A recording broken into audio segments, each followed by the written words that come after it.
Welcome to Holistic Wellness from Within. And today I am going to talk to you about sleep, how to get the best sleep, and sleep habits that you need to develop.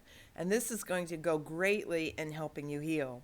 So, as a person who's never slept well, from the time I was young, I never ever slept well. I always got up early, I went to bed late, I always cheated myself of sleep. I also had no idea for many, many years how important sleep was. And so that, of course, didn't help at all because I didn't even try to fix the problem because I didn't think it was one. And of all days to talk to you about sleep, last night I had a really bad night's sleep. So it still does happen, right?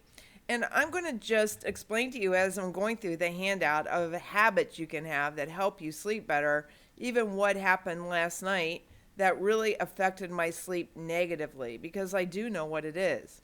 So I do have a handout with this video. This is video 5, and the handout is on sleep recommendations. Now here's what I recommend you do.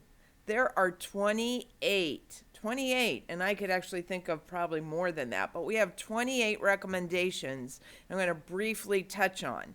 But what I think you should do is go through and highlight the ones that you would like to maybe adapt or try in your life. You're not going to want to do them all, but highlight the ones you're interested in. And then rather than try to start all of them at once, prioritize them. So after you've highlighted the ones that you're interested in implementing, go through and put numbers next to them.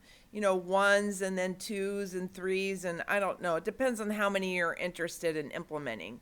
But see if you can start trying to correct or add or change maybe 2 to 3 things at a time. And once those things become habits, go back to your sheet and start changing more items until you adapt more better sleep hygiene. So that's what I would recommend that you do. Many of you may be doing many of these things already, so congratulations. And maybe you're sleeping well. But as a holistic practitioner, probably the number one complaint I have from clients is that they're not getting enough sleep, they're not sleeping well, or they're not getting enough deep sleep. And so therefore, I really wanted to talk about this issue. So before I jump over to the handout to go through this information with you, I do want to tell you that there are ways that, at least for me, have been helpful. And the biggest way that I track my sleep is with this, and this is an Oura ring. Now, the reason I like the Oura ring better than a Fitbit or these other devices that are out there is because this is not like, it doesn't really track. I don't have to share this information with anyone. It's personal. I simply also can put it on or turn my Bluetooth off or put it in airplane mode, and then during the day it collects information, but I'm not being exposed to EMFs, which I really try to avoid constant exposure to EMFs. And Fitbits and many of these Apple Watches that are on all the time are constant exposure to EMFs, and I don't want that.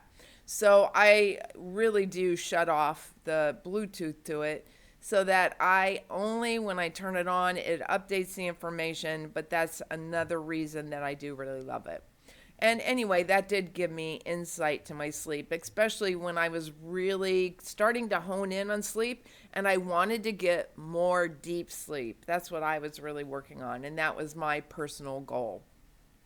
So with that being said, I am going to jump over to my handout and I am going to go over this. If I need to put my glasses on, you'll know why, because I don't always see that well without them.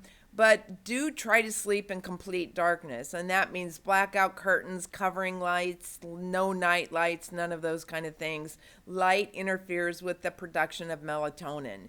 So I can't even tell you, just even a little bit of light does. And so try to sleep in complete darkness. In fact, one of the later on, when we get into some of the other recommendations, you'll see it says sleep with a sleep mask, which I do, because even though I have my room very dark, there are small areas where light does get in, and so it's very helpful to have the sleep mask. Next, you want to keep your temperature at no higher than about 70 degrees or even lower, because it does interfere with sleep if we are too hot. Our bodies do need to be in an ideal sleeping temperature, which is actually ideal, would probably be 60 to 68, but no higher than 70 degrees. Now, as I just mentioned, you want to eliminate your magnetic fields as much as possible. So when I go to bed at night, I put my phone in airplane mode. And even better, if you can shut it off, that's perfect. So you can put your phone in airplane mode, turn your Bluetooth off, make sure that you are getting rid of EMFs. I also go kind of maybe what some of you might think is extreme, but I have my router for my internet on a timer, just like what you would put Christmas lights on. And it goes off in the evening and comes back on in the morning. Now, since I live in an apartment, I can't just hit the power to my apartment to get rid of EMFs. So I do shut off the router, and then again, I put my phone either off or in airplane mode.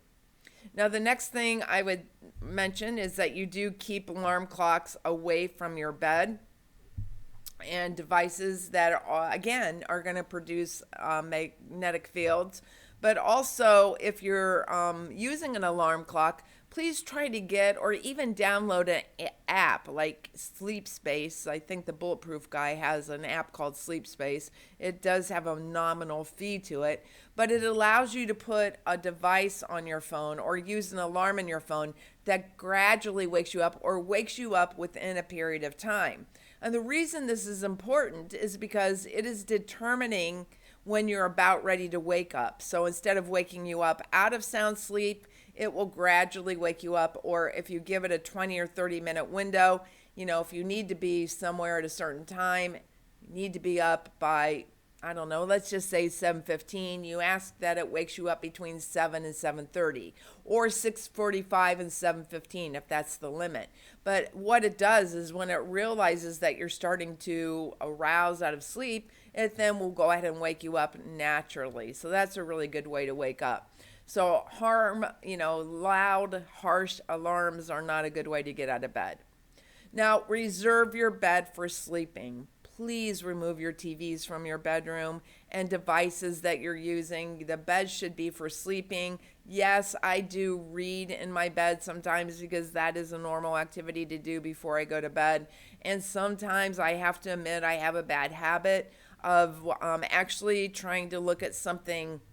I like to look at something funny or something uplifting before I go to bed. And so on my Instagram, I'll go through reels of babies and puppies. I know it sounds silly, but it's a really cheerful, it makes me smile, it actually makes me laugh, and it just takes worry away from my day. But we really don't want to be on devices, especially for long periods of time before we go to bed. So keep that in mind. But reserve your bed for sleeping. It's not, I know people leave their TV on all night, which is just a horrible habit. So make sure that you are sleeping when you're in bed. If you have a spouse or someone who is disrupting your sleep, you may need separate bedrooms. I know that sounds horrible. It may sound horrible to your spouse, but if you really need to get sleep and you're with somebody who snores or they have sleep apnea, you might want to just sleep in separate bedrooms. Now, ideally, and I don't do this, I'm being really honest, I don't go to bed between 9 and 10. I try, but I usually get to bed a little bit later than that. Now, keep in mind that it isn't just about, and I always tell myself, it isn't just about the amount of sleep you get, it's about when you get your sleep. There is a lot of healing sleep that comes before midnight. So if you're one of these people and you're getting 8 hours of sleep, but you're not going to bed till 1 or 2, you're not really completely healing the body. So please try to go to bed, aim to go to bed by 9 and 10, and 9 to 10. And what I actually do is I do try to be in bed during that time so that I do fall asleep, even if it's a little later than that. If I go to bed exactly at 10 or 10:30, it's going to be later before I fall asleep. So get in bed a little bit earlier than you plan, and then try to get to sleep at a decent hour. Now, maintain a consistent bedtime. Okay, so a lot of people, they'll be like, well, the weekends I sleep in, I make up for lost sleep, but it disrupts your circadian rhythm. And that's what you want to develop, a rhythm when you go to bed, when you get up. So try to maintain a very consistent bedtime. Next, establish a bedroom or bedtime routine. And I think I have this, and I hope all of you do. I like to shower at night. You may be a person who showers in the morning, but whether it's a cup of herbal tea, a shower, a hot bath, a writing in your journal, whatever it is, establish that bedtime routine, just like you do when you brush your teeth, which of course I also do before I go to bed. But make that part of a routine. It tells your body that it's preparing to go to bed. Now, avoid drinking a lot of fluids about 2 hours before going to bed, obviously, because if you're going to be going to the bathroom in the middle of the night, which I do, I try to keep those trips down to one a night. And so if I don't drink too many fluids, I'm fine. I get up once in the middle of the night, go to the bathroom, go right back to bed. Ideally, it would be nice to not get up at all, right? But so make sure you're just not drinking too many fluids right before bedtime. Go to the bathroom right before you go to bed, which just sounds like a little bit of a no-brainer, but you want to make sure that you do try to empty the bladder so that, again, you can get a good night's sleep. Avoid eating for at least 3 hours before bedtime because we don't want our digestive tract to be trying to digest food at the same time that we're trying to go to sleep. These systems are, we need to shut off the digestive system so we can sleep. So 3 hours, you should not eat 3 hours before bedtime. So if you're one of those people, you eat dinner at night at 6 or 7, and then you're snacking between 8 or 9, really not a good idea. It's not a good idea anyway to really snack a lot between meals. So that would be a really good habit to get rid of. And also when you are eating, especially before bedtime, no grains, no sugars. So we really shouldn't be eating sugars anyway, right? But you want to make sure that you're not raising your blood sugar and then trying to go to sleep, which can definitely interfere with your sleep and your ability to sleep. Again, minimize the use of electronics during the day and then especially in the evening. Now, my job requires me to be here at this computer and using it a lot. But I do make sure that I get outside every day and take a walk and I take breaks. I try not to sit here for hours and hours at a time. It's not good for our eyes. It does, again, interrupt melatonin. So please try to avoid a lot of use of electronics. And in the evening, if you're using electronics, try some blue blocker glasses. I have some of those blue blocker glasses, and they're really great for blocking out that light that interferes with our production of melatonin. So it'd be really great if you can block out some or use some blue blocker glasses. So with that being said, this is what the nighttime blue blocker glasses look like. I know they're not very fashionable and you can feel a little bit dorky in your house. Especially if you have family. I live by myself, so it's real easy for me to wear these dorky glasses, but these are helpful. Now, you can get really expensive ones. These are really, really cheap ones, but these do allow light in right here because they're not real close, well fitted to my head. And so there are many more expensive blue blocker glasses that you can get if you choose to do so. But some blue blocker glasses, and I'm not talking about the ones with the clear lenses that are meant to block out light that you can use in the daytime. I am talking about the ones that have that orange lens to them. You can find them anywhere. Now you can sleep on a grounding mat, and I actually have a grounding mat. And by the way, there is a link in your handout to where you can buy some blue blocker glasses, including ones that have bifocals in them. So if you're like me and you need reading glasses, it's really nice to have a blue blocker glasses that have the bifocals in them. And then I have also, again, a link to where you can buy a grounding mat. Now, I'm not going to get into the benefits of grounding. I will, though. I will do a whole video on grounding because it's amazing. But I have a grounding mat on my bed, and I do sleep on it. So that can be very helpful in sleeping as well. And you can actually check that out, that site that I sent you to. There's a video that you can watch about grounding. It's if you don't know what grounding is, you really do need to check into it. And look, wait until I just get this new video out on grounding. It's amazing. Now you can perform deep breathing exercises, which I do a lot. So last night I actually fell asleep, fairly easily, but I woke up really early, and here's why. I saw the crazy things going on in the world today, and they got into my head. And so I knew right away this isn't a good way to go to sleep, right? So I kind of went back to watching my babies and puppies and doing my other things and doing deep breathing exercises, and I fell asleep. But those thoughts that I had seen, so again, this is another reason we sometimes just want to avoid screens, right? Because stuff bombards us and it gets into our minds. And so I woke up very early, and when I woke up, I immediately went back to what I knew was happening in the world around me, and it was just disturbing. And so I was unable to go to sleep. Not only that, I had an early client this morning over at the studio that I train, and so I had to be up anyway. I got up 3 hours before I needed to, but knowing I had to be up, that's always a little bit of a deterrent for me getting, back to sleep in the morning if I do wake up. And then again, I was very disrupted and upset and anxious by the things that I had seen. So I did lie in bed. I did a lot of deep breathing exercises, a lot of meditation, and I did stay in bed for a while before I actually did get up.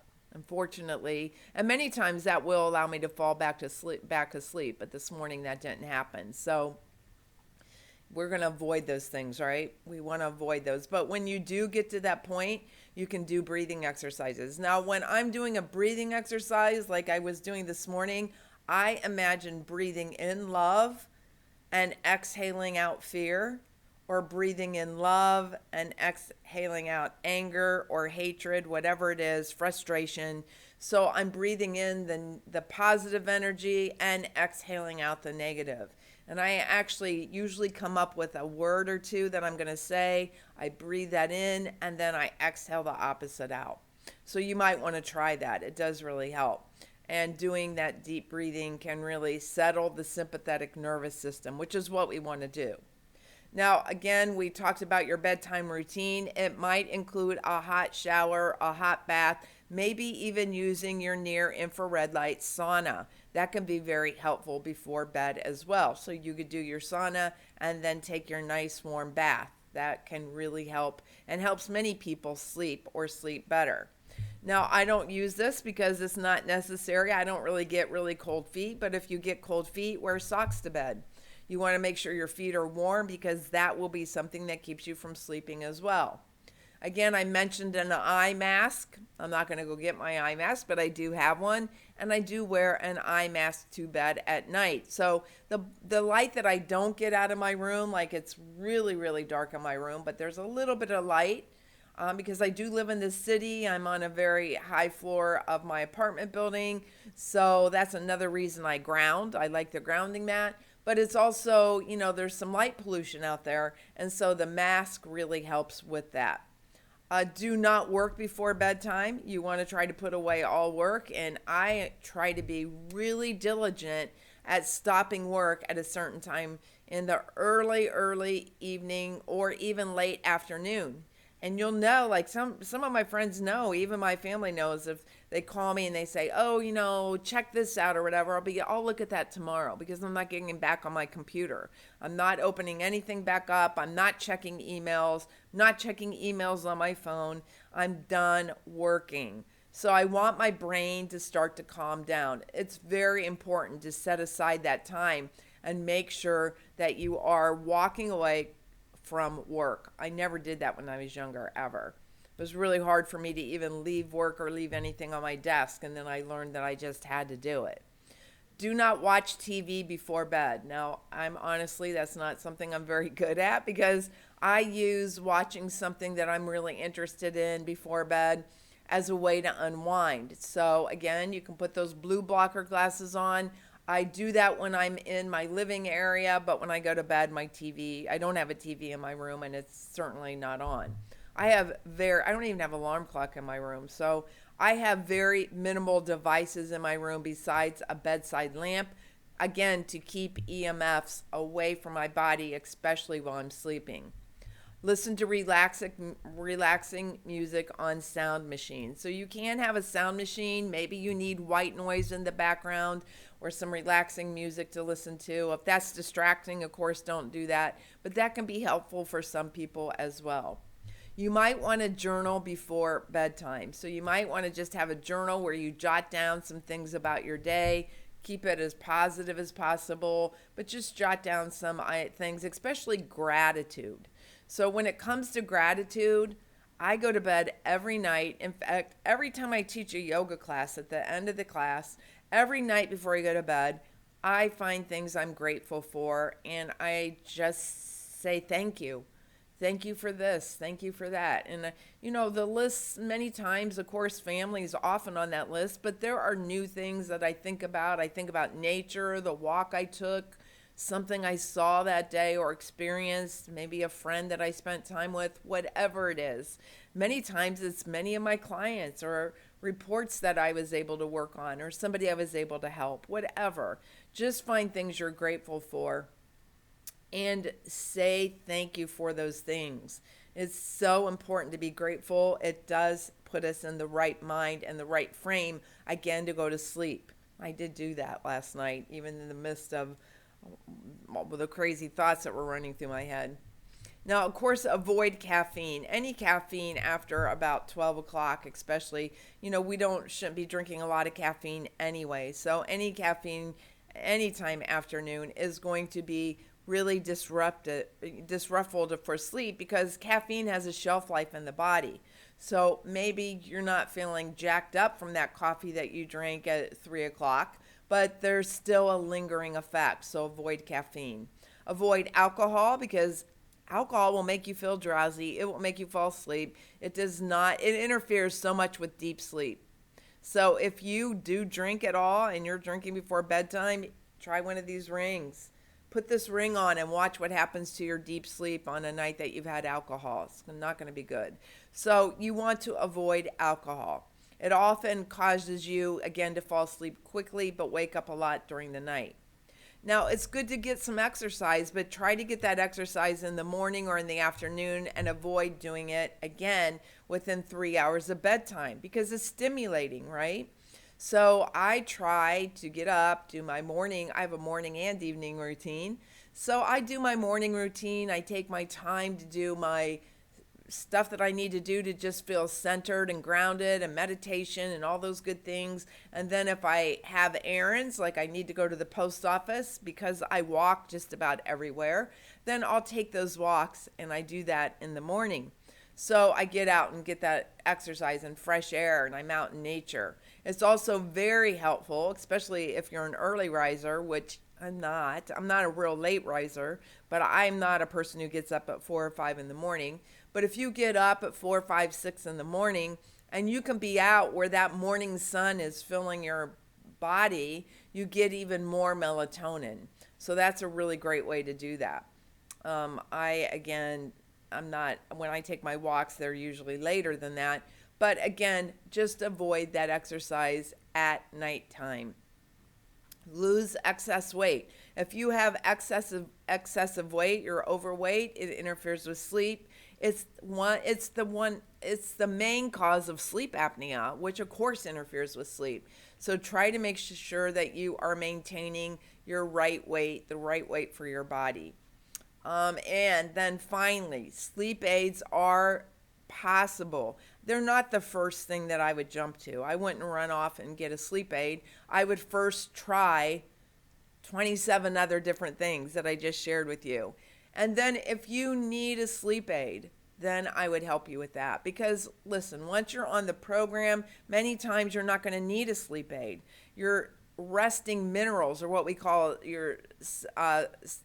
minerals that are sedative. They are your calcium and magnesium, that extra Paramin at night. It's not a sleeping pill, but it can help eventually over time it gets built up in the body, and you can sleep better just from having enough of those relaxant minerals in the body. So that can be very helpful. However, if you've been on the program for 3 to 4 months, or you're going through a stressful time and all of a sudden your sleep is disrupted and your sleep habits are good, what I call your sleep hygiene, then maybe you need to add there's so many different things that you can add, different remedies, and that different remedies work for different people. Not everything works the same, just depending on you and your own unique metabolism. So if you need help with that, you can always contact me and I'll give you help. So that is it. And that's so much information, right? 28 hints and tips and just ways to develop sleep hygiene. If you've never worked on that, you really need to do that, especially if you have sleep problems. And if you don't, do it anyway, because you need to have good sleep patterns. You need to develop those sleep patterns so your body can go from being in sympathetic dominance to parasympathetic, and it can stay there so you can sleep really well. When I was younger, I literally used to teach Pilates in my sleep. I wasn't afraid or anxious about teaching because I've been teaching for years. But when I woke up, I would realize that I had in my mind just went through routine and exercise after exercise, and I had never quit working. So I really had to learn to shut off that work area of my brain, start to calm down and relax. And now when I go to sleep, I don't think about these things. And so that's a great way to just start thinking about how well you're actually sleeping. So think about a sleep tracker. It's not necessary. You don't have to look at the hours of deep sleep you're getting. And maybe in a follow-up video, I'll talk about the percentages of each sleep, light, REM, and deep sleep that one should get in order to be healthy. So with all of that being said, if you have any questions whatsoever, contact me at Holistic Wellness from Within. Please look at the handout. Please prioritize some of these sleep hygiene habits and make them yours, and let me know if you need any assistance whatsoever. Of course, being on a good mineral balancing program will help you find better sleep. So keep that in mind as well. And you can find my mineral balancing program at holisticlifestyleconsulting.com. That's my website. You can purchase a mineral balancing program there, and you can also use the contact form to reach me. If you have any additional questions or things you would like for me to cover on the next video, please let me know and just drop me a quick email. I appreciate you sharing this video with as many people as possible on your social media platforms, and I look forward to working with you from Holistic Wellness from Within.